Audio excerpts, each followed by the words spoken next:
Ngayong nalalapit na ang Pasko, inilabas na ng Department of Trade and Industry ang price guide ng Noche Buena items. Yan ang ulat ni Vel Custodio. Inuunti-unti na ni Lovely ang pamimili ng pangsahog para sa panghanda sa Pasko sa Balintawak Public Market. Sa palagay niya ay tataas ang presyo ng mga Noche Buena items habang papalapit ang petsa nito. Nag-iipon-ipon na kami kasi pataas na ang presyo eh. So, baka sa next week ulit pupunta ka po rito. Inuunti-unti para pagdating ng ng Medianoche o Noche Buena, iyaano mo na lang kasi pwede mo namang i-stock sa ref eh. Tapos kukunin mo na lang, i-defrost mo ulit. Si Jenny naman, sa unang linggo ng Disyembre na kaagad balak mamili ng mga pangsahog sa Noche Buena. Mas mababa kasi siguro yung price kasi pag malapit na yung Pasko, nagtataas na lahat eh. Karamihan naman sa department sa supermarket may promo eh. Doon ka na mas pupunta sa mas mababa ang presyo. Para sa mga nais maghanda ng spaghetti, kompleto recados na ito sa Balintawak Public Market.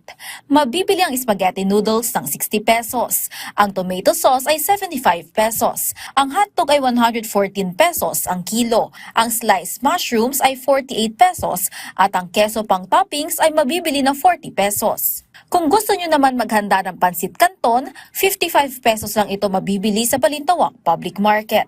Madalas pinapares dito ang Pinoy Tasty na 55 pesos. Sa mga gusto namang mag-fruit salad panghimagas, pabibili ang lata ng fruit cocktail ng 90 pesos. Ang condensed milk ay 38 pesos at ang all-purpose cream ay mabibili ng 72 pesos. Ang ham naman ay 61 pesos at ang bacon ay mabibili ng 180 pesos ang kalahating kilo. Ayon sa mga retailer, hindi pa naman marami ang bumibili ng mga panghanda sa Pasko. Ang iba nga ay parating pa lang daw ang supply para sa Noche Buena. Ayon sa Department of Trade and Industry, hindi dapat tumaas ang presyo ng mga pangunahing bilihin lalo na sa mga lugar na may price freeze dahil sa mga nagdaang bagyo ngayong buwan. So, basic necessities and brand commodities, no price increase tayo for 60 days. And then for the Noche Buena items, majority have no price increase also. Meaning, kung ano yung presyo last year, yun din yung presyo this year. Tapos may ibang items na nag-rollback din.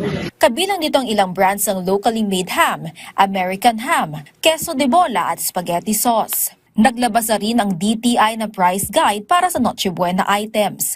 Maaaring bisitahin ang official website at social media page ng DTI para sa price guide. Dapat din nakapaskil ito sa mga groceries at palengke bilang gabay para sa tamang presyo para sa mga mamimili.